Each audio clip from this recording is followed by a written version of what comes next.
All right. Come on, follow me. All right.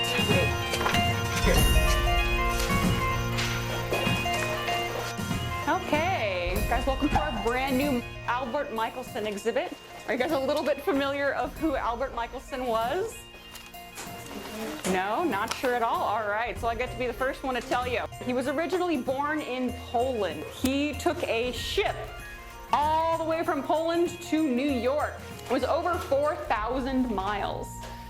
They spent some time in New York before they made their way down to Central America, and they walked across the Isthmus of Panama.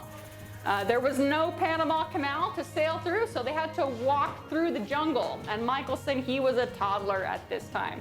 So could you imagine taking you and your family and a toddler on a hike through the jungle? Their next trip was from Panama to San Francisco. They took another ship, and then from there they took a stagecoach to Murphy's. So why would someone want to make that huge journey all the way to end up in America? Gold. Gold? So this was the 1850s. This was after the gold rush. Oh, because America better. During that time, America was a much better place to grow up.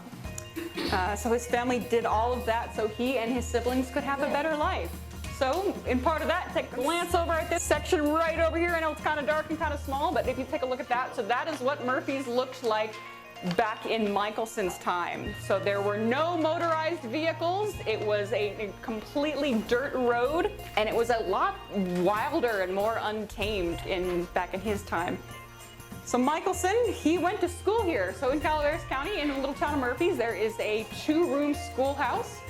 And it's actually still there. For a long time, it was one of the longest operating schools in California. How did you make money during gold rush year at California? Found gold. You find gold? How else? I need one more. How else do you make money in gold rush year at California? finding materials. Yes, exactly. So his father owned a dry goods store, and Michelson, when he wasn't studying in school, he was helping out his father in the dry goods store.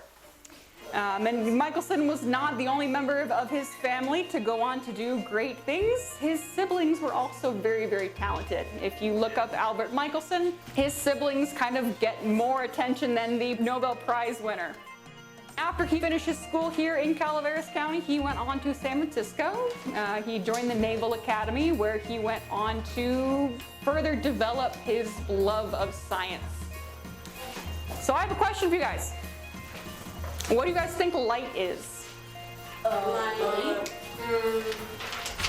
What's light? It's like something. Bright. Like, okay. It sure is something, right?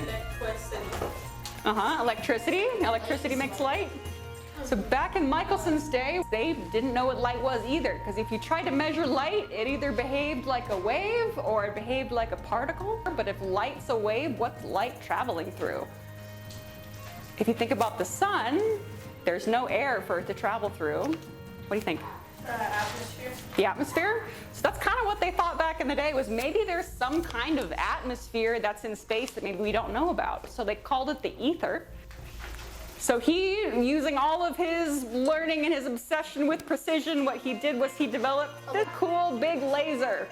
And this was a much more scaled down version of Michelson's interferometer. This still uses the same principle, and it's the same mirror layout.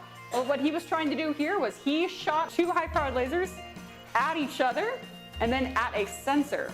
And so if those lasers met at the sensor at different times, that there was interference happening. And that means that the ether was something that existed. What he found was there was no ether. So because of all this hard work, as I said at the beginning, he won the Nobel Prize in Physics. He was the second American ever to win a Nobel Prize. Teddy Roosevelt beat him by just that much. We're very proud to have a Nobel Prize winner here in Calaveras, and that's why we have this entire exhibit set up. We wanted to show Calaveras students that even though they come from this small rural community, they can go on to do cool things like win a Nobel Prize.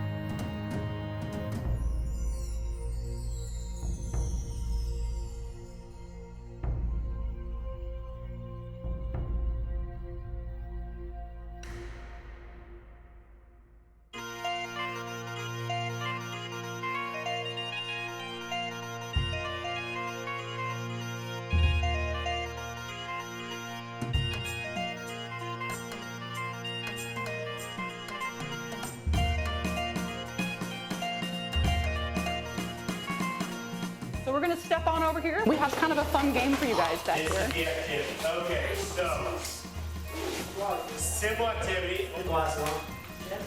Stand on the letters that you see.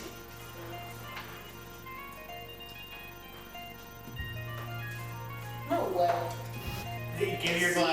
Give your glasses to Shane. Let's double check. Make sure we may Let have, Ollie do we it. may have to go to the optometrist after this. You guys are colorblind. Hold up. Let's stand on those colors. Why the thing is rainbow red? It's like. Do you agree with that? It's messing up the fragmentation. That's red and blue. That's red and blue. It's disrupting the fragmentation. What color do you of see, light. Raphael? I think she lost it. It's Okay. white is All orange. right, Chase, you gotta prove this one. Probably. I'm sure he doesn't fall. Okay, I got you. All right. Wait, he's thinking. All right. So obviously, the lights that we see are not the lights completely that we see, and in reality, they're made up of a variety of different colors, and actually every single element on the periodic table has its own special kind of thumbprint.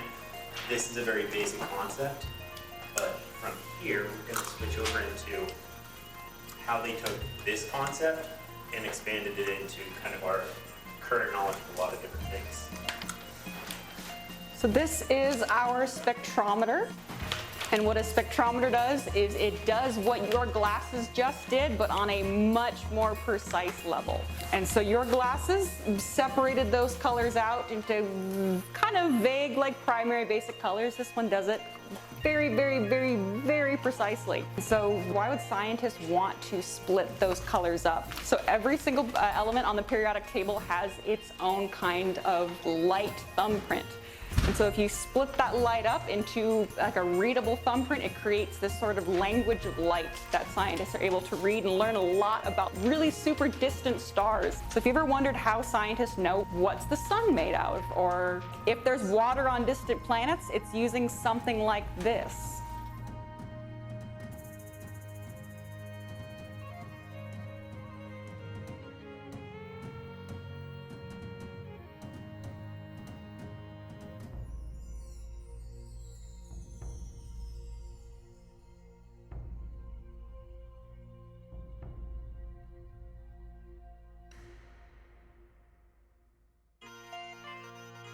So the next thing we're going to do is we're going to have like a little quiz out here for you. Winning group gets a set of these things up. Why did Michelson's family move to Murphy? A, father was a gold miner. B, they are hoping for a prosperous life. Or C, they were running from the law. And show. All right. You guys are picking stuff up. Glad you guys are paying attention. Oh, yay! Why are they just a smiling face? How far is this museum from Murphy's? How far is this museum from Murphy's? No. Maybe not, but take a guess.